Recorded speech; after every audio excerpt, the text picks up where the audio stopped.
to provide you an opportunity to browse and also to purchase Brent's latest book. I'm going to introduce Brent, and then we will settle into a period of silence, and Brent will speak as best he can out of the silence. I think many of you know Brent as an author. He worked for Friends General Conference for many years. He's a member of the Spirituality and Practices Living Spiritual Teachers Project. He's a lifelong Quaker who has published over 20 works, several of which we have on hand at the bookstore, including Life Lessons from a Bad Quaker, A Humble Stumble Towards Spirituality and Grace, Sacred Compass, The Way of Spiritual Discernment, and Holy Silence, The Gift of Quaker Spirituality. Tonight, Brent is going to be sharing with us from his latest publication, Beauty, Truth, Life, and Love, 4 Essentials for the Abundant Life. Now there is a task that you have set yourself well for. As a bad friend, only you. Others of you may know our friend Brent as the founder of the group of Bad Quakers on Facebook, which has how many members at this? 6,000. 6,000 members. An august group of Quakers that if you don't belong, you really, really ought to. So if we could settle into a period of silence, and then we will let Brent speak out of that as best he can. We're so glad to have you with us, Brent. Thank you for making the big effort with all of your, and you have enough to hold you for a while? I'm good. Okay, thank you.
Well, good evening, friends. I don't know if this is coming through. Yes. Okay, good. I was wondering whether I'd come through. I have a favorite New Yorker cartoon that says author reading, and there's this crowd of people, and the author's just sitting there reading to himself. And I thought, could be a Quaker author reading. But I do appreciate you coming out tonight and to have this chance to share about my new book. This book started as an address to Lake Erie yearly meeting in Ohio when their program committee called and asked, they had read my book, Sacred Compass, on the way of spiritual discernment. And their question was, have you learned anything since you wrote the book? And I'd just been doing some examination of my life about things that had gone well, things that hadn't, even though I'd practiced the way of discernment. And when I looked at the list and what was different, the things that went well all had beauty, truth, life, and love in them to some extent. And the things that did not go well, one or more of those was missing. So I thought, I wrote the address, excuse me, I wrote the address as a way to practice more discernment, an invitation, and God and God's sense of humor, right before I gave the address, gave me an opportunity to practice it and to decide, was this more than a theory, or are you really going to try it? Now, if you want to know what that opportunity is, you'll have to buy the book. I'm not going to reveal that or read it tonight. But what I thought I'd do is I'm going to read from the 4 main chapters, a brief section. And one thing I started doing with my book, Holy Silence, was inserting quietude queries throughout the book, a chance for people to pause and reflect on what they'd read. And I've done that in every book since. And so I'll read a section and then the query that comes and invite you into that query for a couple minutes. When one of my daughters heard I was going on a book tour recently, she said, does the new book have those stopping places? And I said, yes. And she said, I've never finished Holy Silence. She goes, because you always say, like every 2 pages, stop, put the book down, think slowly and carefully. And she goes, and then I fall asleep. So if you fall asleep, that's perfectly okay. I start with beauty because I don't think those of us in the life of faith often think of beauty as essential. We talk a lot about head stuff or spirit stuff, but now I find this room beautiful. It's one of my favorite places. But Quakers, for too many years, eschewed the arts as detrimental to finding God. And I think other Protestant traditions have done the same, and we've lost out. And our society today is so focused on outcomes, on production, on busyness. And to recover a sense of beauty is important, and seeing God's will as beautiful is important. And so I open with that chapter on beauty, and I think the chapters build on each other. The beauty does lead to truth, which gives us life, and hopefully it all springs from love. So, while I say a lot about beauty in this chapter, I'm just going to read this one section. The important thing for me about beauty is that it's not just about appreciating beauty for beauty's sake. There's nothing wrong with that. I'm just saying this is one piece. No, rather beauty points us to what's truly beautiful, the face of our loving God, even when we are not aware of it. God is in all beauty. Maybe not to the same extent in each piece of beauty, human-made or natural, that we encounter, but it's certainly there in some measure. And if we look for that divine presence, we find it.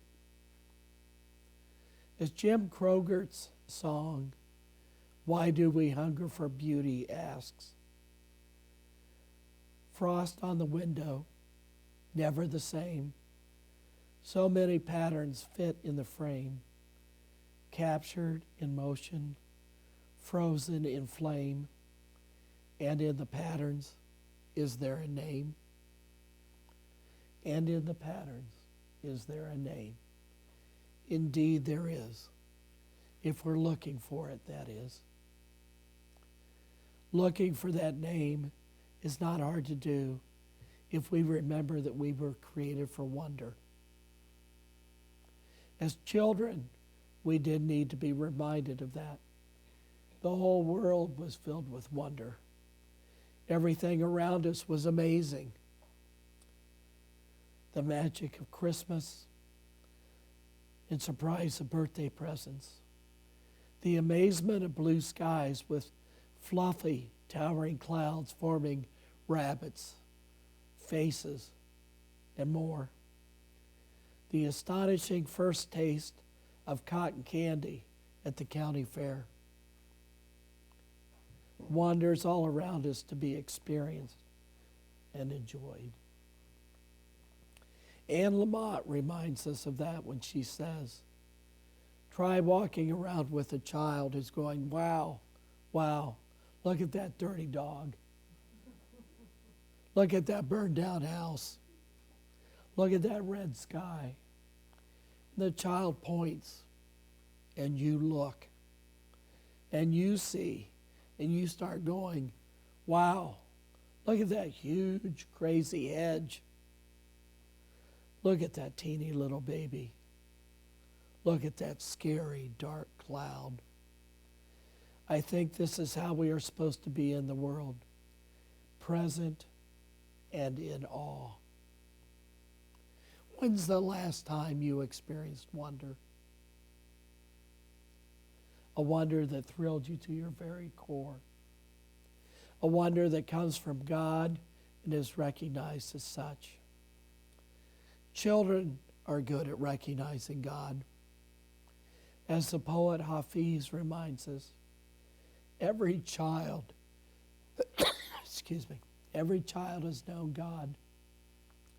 Not the God of names, not the God of don'ts, not the God who ever does anything weird, but the God who knows only 4 words and keeps repeating them, saying, come dance with me, come dance. So how do we look for God in all beauty? How do we encounter a beauty that makes us fully present, in awe, and seeing the presence of God? We begin by recovering a childlike sense that we are alive in a world of wonder and beauty and the divine. Not the God of don'ts, but the God who takes us by the hand and says, come dance with me. The God who created all beauty and says, take and eat. So here's the little break. So I invite you to relax your body, mind, and spirit. Take 2 or 3 deep breaths. And think about this, slowly and gently. What are some things I can do to become more childlike and open to wonder and beauty?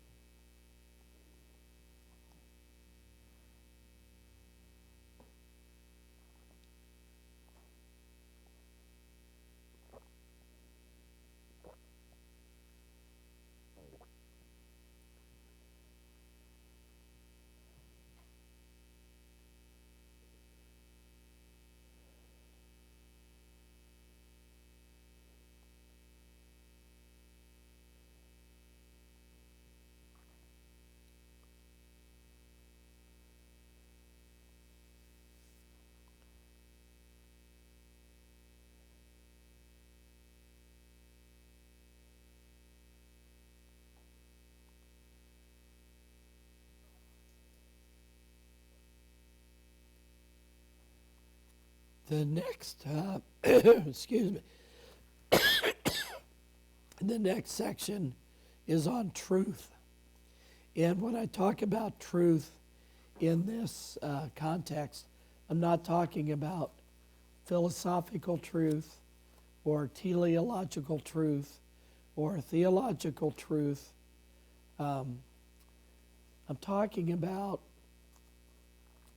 the kind of truth that you can see with a plumb bob or a level.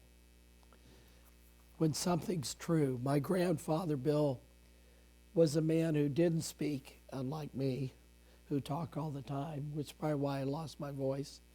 But he probably measured everything 3 times and then checked with a plumb bob that he used to carry. And that's the kind of truth that I talk about in this chapter, is what is true to our lives. Now, I know the other kind of truths, and I'll prove it with one little section in this that I read, that I actually can talk about teleological truth or theological truth, but only as examples of being true to our nature.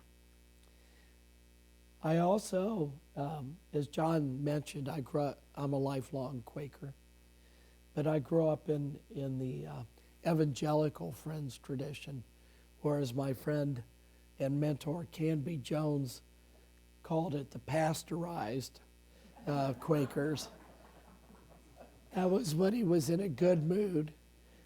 When he wasn't, it was the noisy Quakers. And so that's how this chapter starts. Experiences that are common to some evangelical Quakers, pastoral Quakers. As a kid growing up in an evangelical Quaker congregation, I attended or was made to go, depending on who you ask, a number of presentations by missionaries who were home on furlough. These earnest, dedicated folks who had just come back from India, Taiwan, or East Africa told harrowing stories, which I found thrilling. They ended almost every service with a plea for the young people in our church to join them. They asked us to pray about doing that. While I mostly enjoyed hearing about their adventures, I never did pray such a prayer. I was afraid to. I admired them, but even as a kid, I didn't feel like that was the path for me. And I was certain that if I prayed about being a missionary, God would say, Brent, go to someplace I didn't want to go. My first mistake I see now was not understanding that their calls fit their lives. Their lives might have been hard at times, but they found joy in doing what they were because that's what they were meant to do. My second mistake was thinking that my call would not feel the life I felt deeply in my being, even if I couldn't articulate it back then about the way I should live. It's why I now resonate with Parker J. Palmer's statement that the true self is, the true self is the self with which we arrive on earth. The self that simply wants us to be who we were born to be.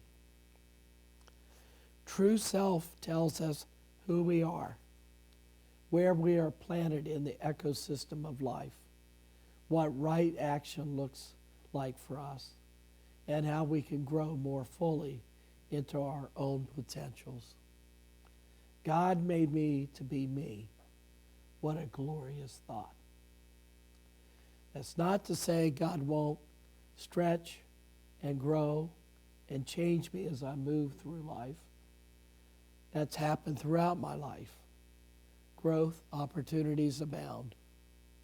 Some pleasant, some less so. That also doesn't mean God won't call me to do something I'm not inclined to do. That has also happened. It does mean that whatever I'm called to do will be true to my nature as conceived by God. Here's where I get theological and prove that I have actually read some of this stuff. Aquinas has a proposition about this in which he says, for a stone is called true, which possesses the nature to a stone. For a stone is called true, which possesses the nature proper to a stone. I use this quote for two reasons. One is that sadly, I sometimes don't grasp the nature proper to a John Brent Bill. The second is the stone, which most of us consider non-sentient, does. That's something even Jesus seemed to recognize. When the Pharisees begged him to still his disciples shouting as they entered Jerusalem, I tell you, he replied, if the disciples keep quiet, the stones will cry out. Perhaps stones and trees and flowers and dirt recognize their nature as part of God's good creation better than we do. I say this as a person who deals with nature on a regular basis.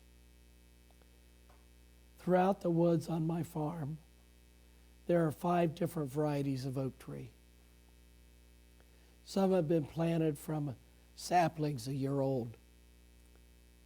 Others have sprung up voluntarily from acorns that have been dropped. Each grows into its type of oak tree. It is oak tree true. It does not become a maple, a crabapple, a Kentucky coffee tree, or any of the other types of trees around it. It listens, if you will, to what it's called to be and grows in that direction. So, interlude. Invite you to relax your body, mind, and spirit again. Take 2 or 3 deep breaths. Think about the following slowly and gently. In what ways do I live true to the essence of my soul and nature as created by God?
The next chapter is on life.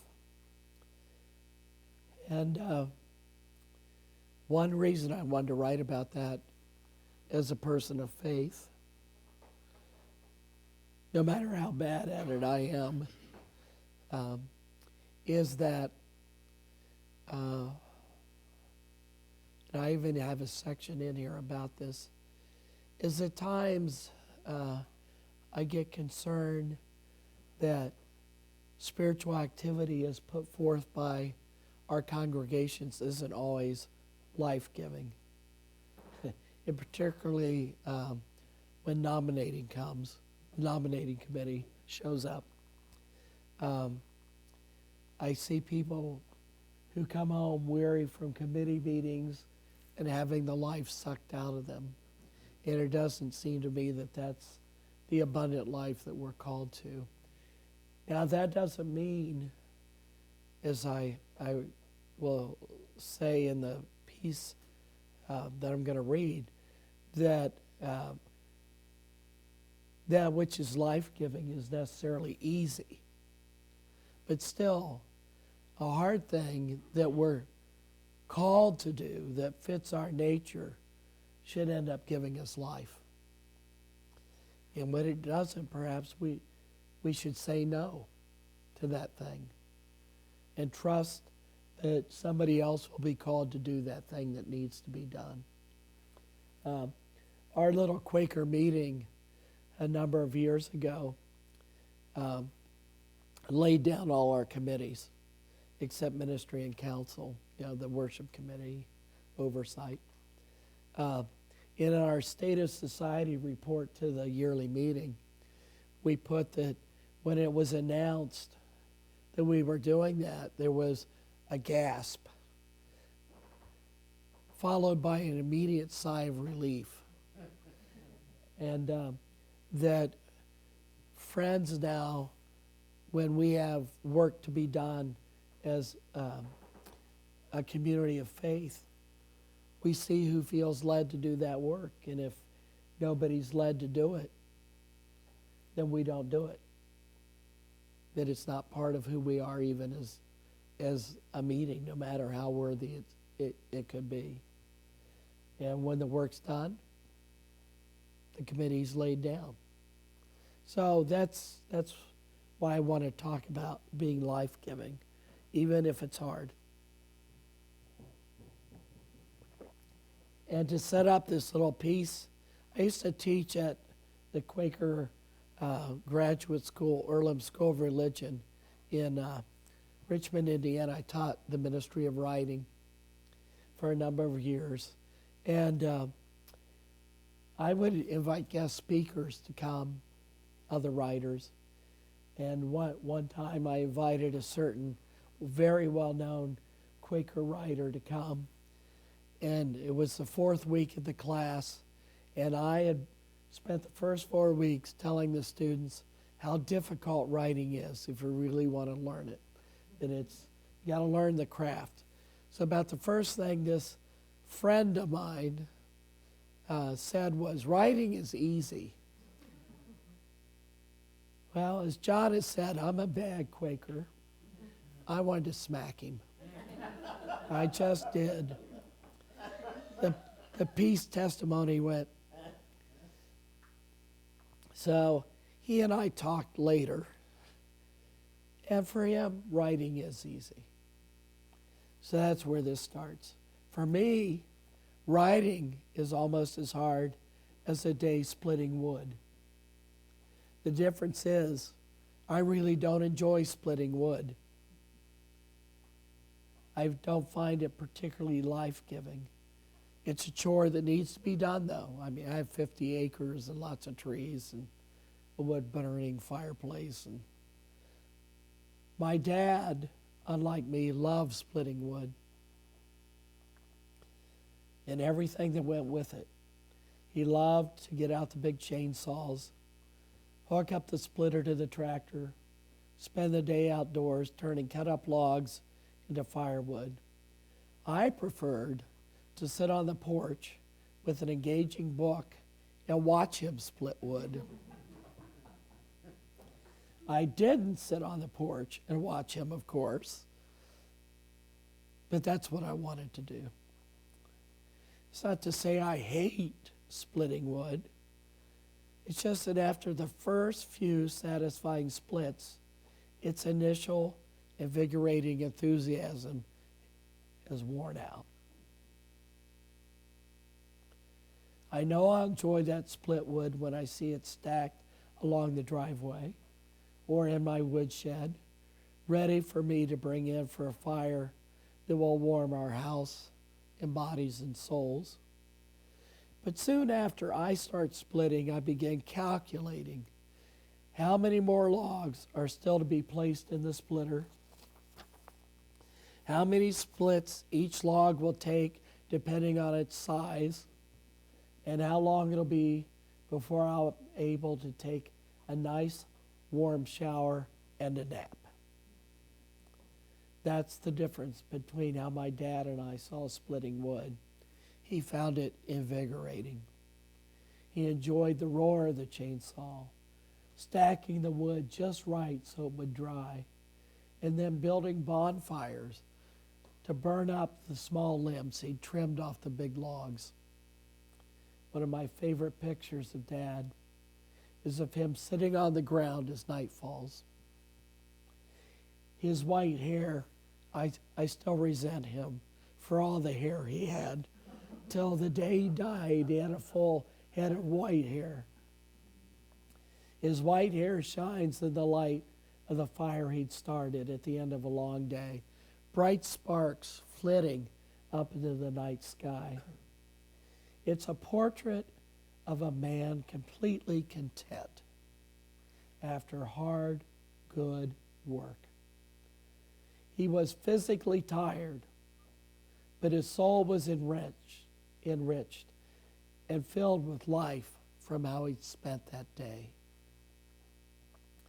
After I snapped his picture, he looked over at me. "This is living," he said, and it sure was for him. And that's how I feel at the end of a day of writing. For all its demanding work, I'm tired but invigorated. It gives me life. The intellectual wrestling with how to bring an idea to life so that my readers will get what I mean in a meaningful way.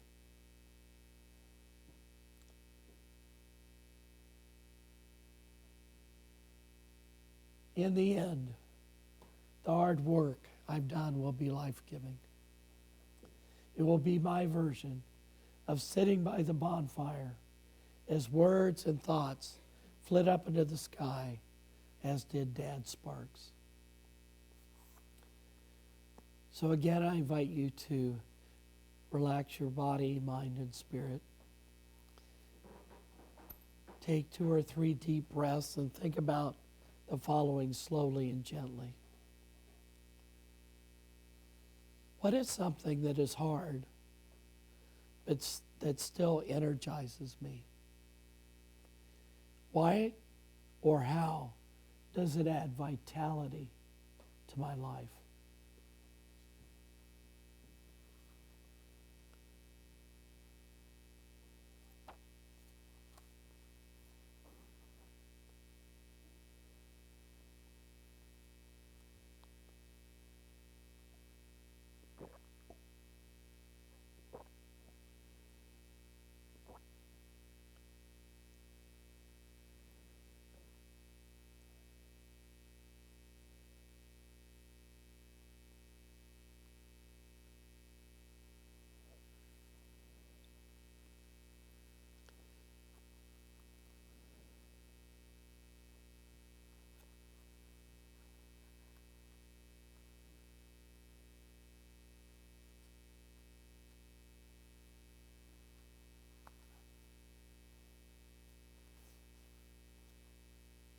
The final section, full chapters on love. There are a number of reasons for that. One is the Apostle Paul writing, the greatest of these is love. Another is William Penn's statement that love is the hardest lesson in all Christendom. Therefore, it takes our most endeavors to learn it. And another is John Woolman, when asked about why he wanted to visit the Native Americans in western Pennsylvania, said that the first motion was love. And when pressed further on that, he asked, "What do you think you have something to offer them?" He said, "No, I think they have something to offer me." And love always has something to offer us. And it just seemed like if we weave beauty, truth, and life and love together, they will just make a complete kind of thing. But the greatest of these is love. And so this whole section is called Love Doesn't Mean Easy. Just like life-giving doesn't mean it's always easy. Falling in love is easy. I used to do it all the time when I was a teenager. Every day, in fact. That's because every day I encountered young women who were new to me. I fell in love with them because of their beauty, their charm, their grace, and the fact that they hadn't rejected me yet. Falling in love is easy, but loving day to day, that's hard. Putting into action the things that Paul lists in 1 Corinthians 13 is difficult. I can feel emotional and loving without necessarily doing anything about it. The question is not, do I love, but rather, if I love, what am I going to do about it? How do I express it? How do I act? I once heard someone say that love's not a feeling, but rather it's a lifelong series of actions. When I heard it, I questioned the truth of that statement. I was all for love, so long as it meant going on dates, buying cards and flowers, and professing love to my latest sweetheart. That was easy. I've since learned that loving beyond fleeting emotion and putting love into play in works of kindness, compassion, helpfulness, and more is often difficult. Such loving takes a lifetime of practice, especially if we're to love people other than those with whom we are in love with. But for now, let's look at loving one person. Love is difficult, said Rilke. For one human being to love another human being, that is perhaps the most difficult task that has been entrusted to us. The ultimate task, the final test and proof, the work for which all other work is merely preparation.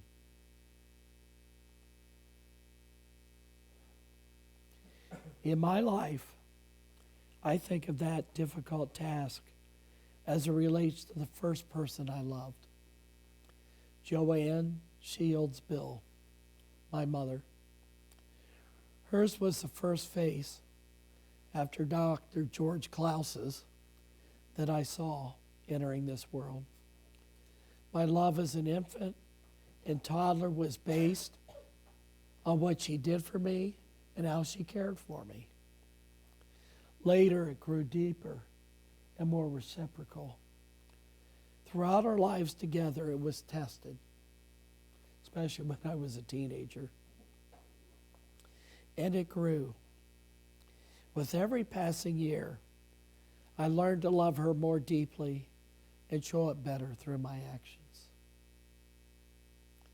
This lifelong lesson in love culminated in my sitting on her bed, stroking her hair, as I helped birth her into the great mystery beyond this life, in the same way she birthed me into this life. Different pains, but still painful despite great love. Still, learning to love Mom as fully as I wished in actions and not just words was comparatively easy compared to learning to love others, especially those others with whom I have no deep or lasting connection. And yet Jesus said the second great commandment was love your neighbor as yourself. Throughout his teachings, he revealed that everyone else on this planet was my neighbor and therefore should be loved by me with no exceptions. So here's a chance to reflect on this. So again, relax your body and mind and spirit. Take a few deep breaths. Do I agree with Rilke that loving another human being is the most difficult task we're given in this life? And what does it mean for me to truly love another person?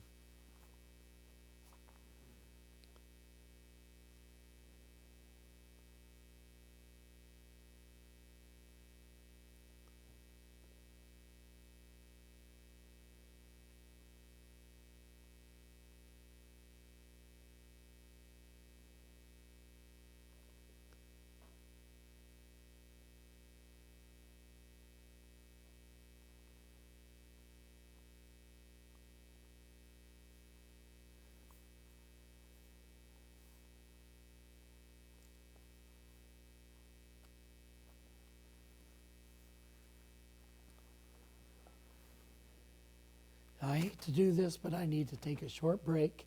Now I'll come back in a couple minutes and wrap this up.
Well, let's see if I can last another couple minutes, or if you can. The thing about beauty, truth, and life and love, I'm not trying to set them as rules. I offer them as what I found helpful in deciding what are the things I am called to do with my life. There's so much out there that needs done. What's mine to do? What relationships am I called to be in that will give me life? and that I will give life to. What can I do that will create beauty in this world, especially as dark as it seems in these times when there's not much beauty? And one of the images that came to me, I was an art major, but I didn't do weaving, but was the idea of a tapestry. And as I learned about tapestries, I learned that there are two kinds of threads that are used, and those are the warp and the wefts. And the wefts, they each have a particular purpose. The wefts are the ones that we see, as I understand it. And anybody can correct me, because I'm a Quaker and I don't say much that another Quaker won't correct. But the wefts are what make up the picture that we see. And they can be long, the threads, or they can be short. There's no certain requirement for that. It's what's needed to make the picture. But then there are the warps, which are vertical. And they're sturdier, they're heavier generally than the weft threads. And they make the anchor. And so I offer beauty, truth, life, and love as the warp threads.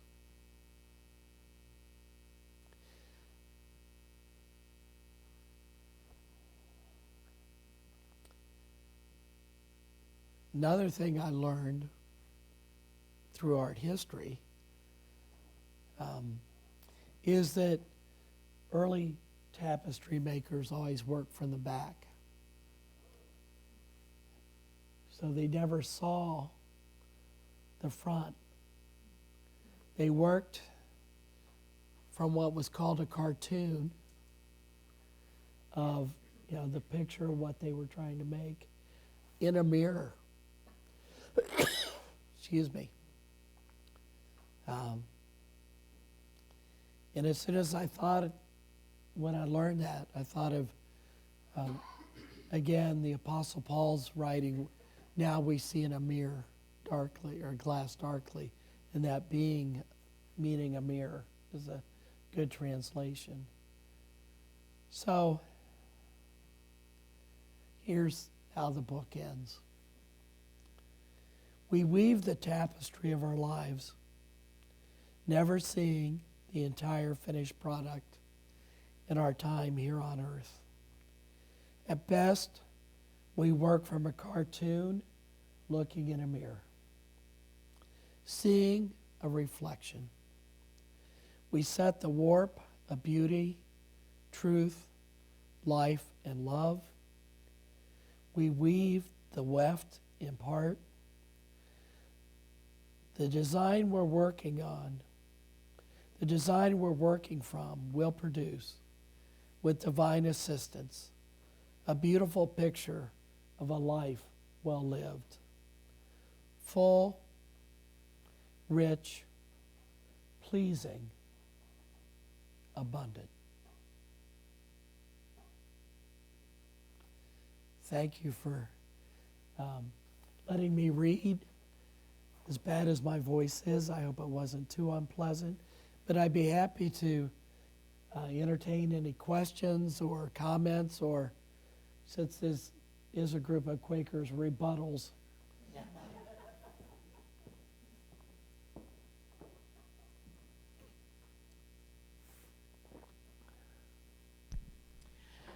How's this?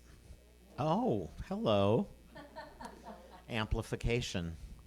How about if we invite friends who have questions to be recognized by Brent and to come forward to this microphone and speak directly into it, because it's directional. So if I start talking over here, you can't hear of you, but if you're talking right into it, you'll be heard. So comments or questions, or first, let's just say thank you so much for struggling with your voice and sharing your wisdom with us, Brent. It's a real pleasure to have you with It's us. a delight to be here. I didn't want to miss tonight. And I'll be happy to chat with folks individually, too. Right. There will be an opportunity for purchasing Brent's book in the bookstore. There are several other copies besides his new book. I know we have Sacred Compass and Holy Silence. I think we also have in the bookstore a limited number of those copies, but we have some. What about on vocal ministry? Ooh, of course I should have mentioned that straight away. Many of you know that our latest Pendle Hill pamphlet was authored by Brent and Barry. Barry? Where'd you go? Left. Oh, Barry Krosno, who was here earlier, General Secretary of Friends General Conference. So it's new, and it's been very popular. It's been selling right off the shelves. So that also is available here, and I'm sure Brent would be happy to sign a copy if you wish to do that. But your meeting should definitely have a copy of that. On vocal ministry, and you can give me the full title. I can't. He can't either, but it's on vocal ministry with, as you know, Quakers. They put my view is that we should decolonize Quakers because they always have a short title and then a very long title afterwards. It's a how-to. It's a how-to. How-to. And I think will make extraordinarily good discussion for your meeting, especially if you're struggling with vocal ministry. And frankly, every meeting does. People need to know, and they don't if we don't talk about it, what constitutes vocal ministry as opposed to What doesn't? just speaking out of the silence, which can be almost anything. So yes, thanks for reminding me of that. That's a very important piece. And the last thing I'll share. This might be easier. Last thing I'll share is I'm a hard person to buy Christmas presents for. My kids say, but I got one of the best Christmas presents ever this year. And if you want, you can have it too. It is a stamp with my face on it. My newest daughter-in-law was watching a show where a famous author was signing books. And this author had one of these, and she thought it was so clever. So she had a stamp made of one of my favorite portraits of me. A friend of mine painted a portrait of me in coffee because he said you can't paint in scotch.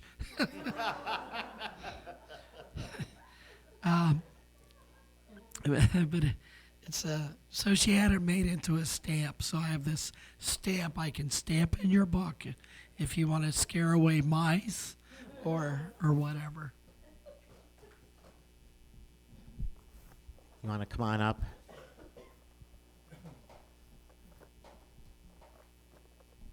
Thank you so much. My question is very personal, and it's a real reflection on this particular book.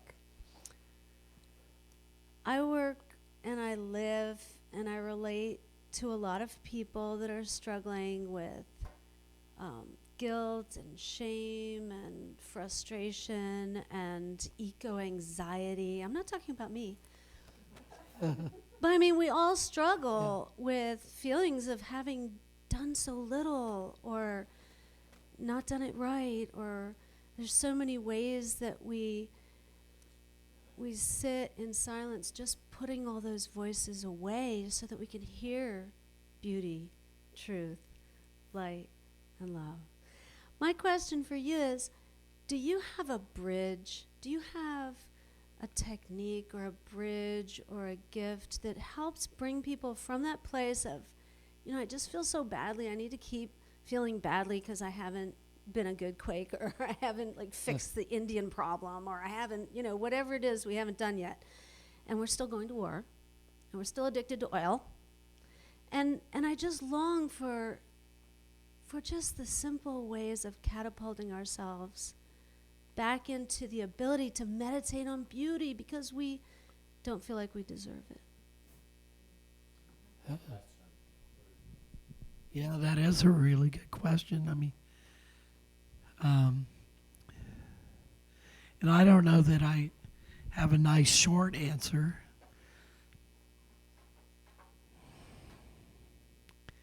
But I do know that in my own life, when I don't practice these, then I can find myself too easily overwhelmed by what I'm not doing. And then I start acting out of obligation or duty instead of asking the question, what is mine to do? What more do I need to do that is mine to do? I'm a kind of driven person. I'm a problem solver. I want to find a solution and get things fixed. And these things help me step back from that in some way and realize that if I don't feed my own spirit and soul with things that give life and beauty and are true to me and spring from love, then whatever I do is not going to be effective. I think we're called to do what's ours to do. And so we have to feed our souls with those things that do. And if we follow the example of Jesus, Jesus knew when it was time to take time out. He knew when it was time to go eat and drink and be merry. He got in a lot of trouble,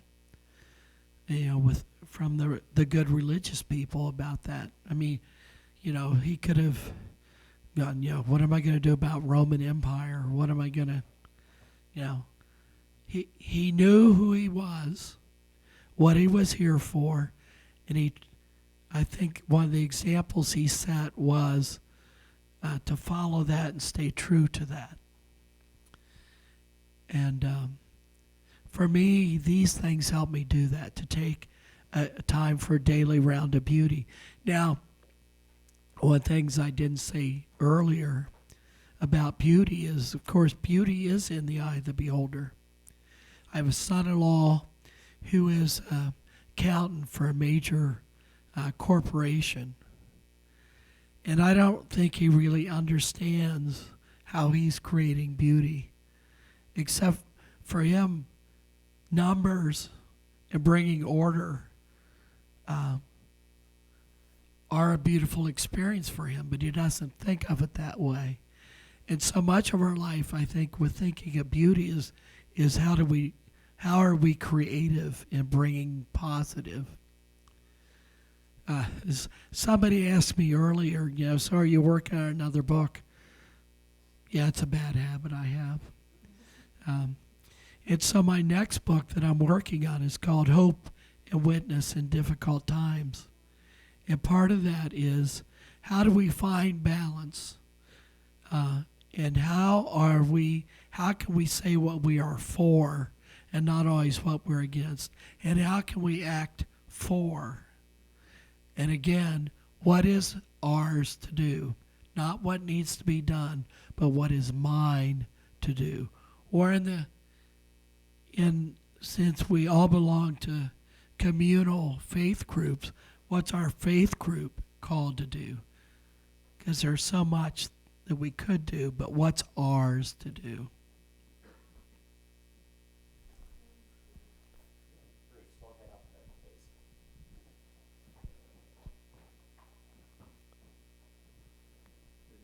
Hey, Bruce, how are you? Oh, I'm happy to see you. Wow. What you just said in that last minute has everything to do with the message I want to share. Some of you know me. I became a Quaker in 1967, and then pretty quickly I got involved in Quakerism as an activist. I worked for Friends Peace Committee for 10 years and for AFSC for 8 years as a professional paid Quaker peace worker. And then I went to French General Conference, which was quite a different kind of Quaker work. And actually, it also fit with a point I was in my life when I wanted to give more attention to my spiritual journey. I've been retired now for 8.5 years, and it's interesting, and it kind of became clear to me in a way just tonight, just listening to you and being with you friends, that I think what I'm doing is searching to understand the connection between my spiritual journey and my, well, what I might say my responsibilities and my call to be engaged in an activist fashion in our world.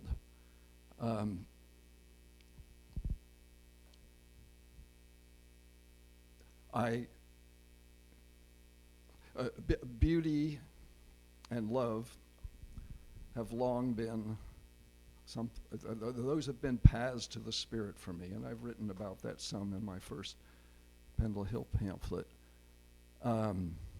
Truth is something I value and I think have some understanding of. And I love life. I actually love splitting wood. I've been doing it Come on out. But I do it by hand. I don't use a splitter. Anyway. I have a heart condition.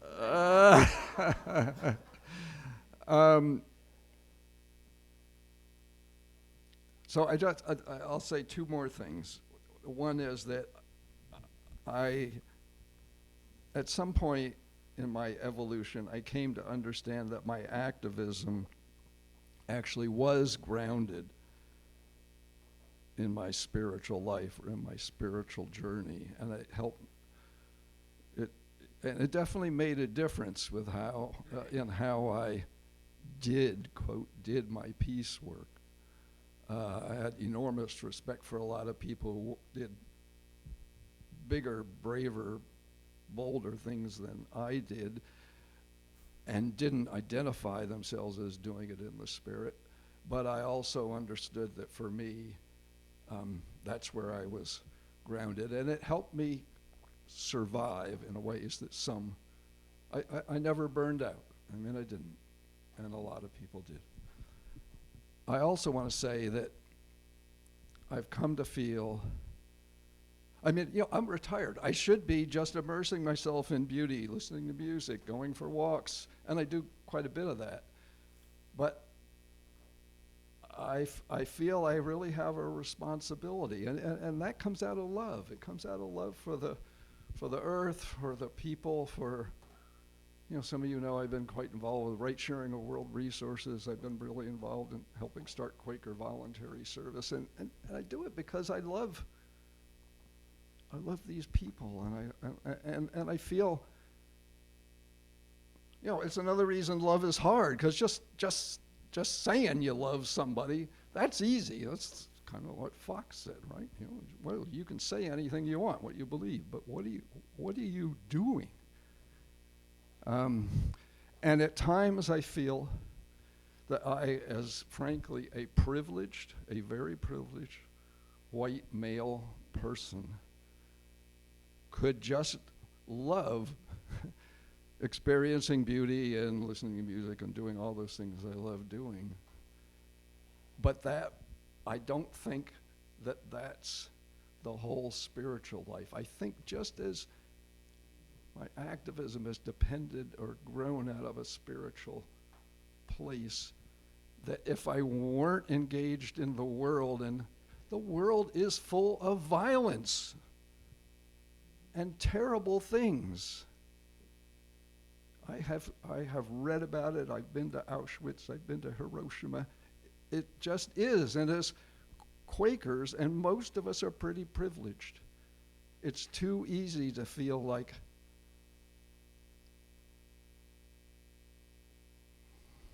that it's only the beauty or the kind of inward life that counts. Whew. I better stop. And I would add to that I think as we weave beauty, truth, life, and love, it's not that we focus on just one of those things. I mean, they feed our spirit and lead us into what actions we should be engaged in, the ones that spring out of love, that are true to who we are, that will give us life and bring life, and also create something beautiful. And then I'll be quiet and invite you to, I'm required by the Authors Guild to say this, buy books, and visit among each other, and I'll be happy to chat as well. Thank you so much for your time.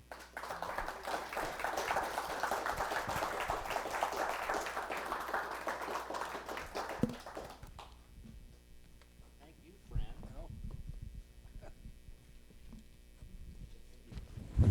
It's good to be seen at my age. Friends, I would invite you to go ahead and move out into the foyer near the bookstore, which Francisco will be opening. As I said, copies of Brent's latest book, as well as some of his earlier pieces, are available. And don't forget, On Vocal Ministry, really a must-have. And I'll take that from you. And can we get you some more tea, friend? Let's bring this. Can someone, let's see, who is Simon? Could you help get this chair, this comfortable chair, out into the foyer for Brent? Thank you. Enjoy our refreshments. Have some tea, some coffee, some brownies. Yes. And have some conversation with Brent.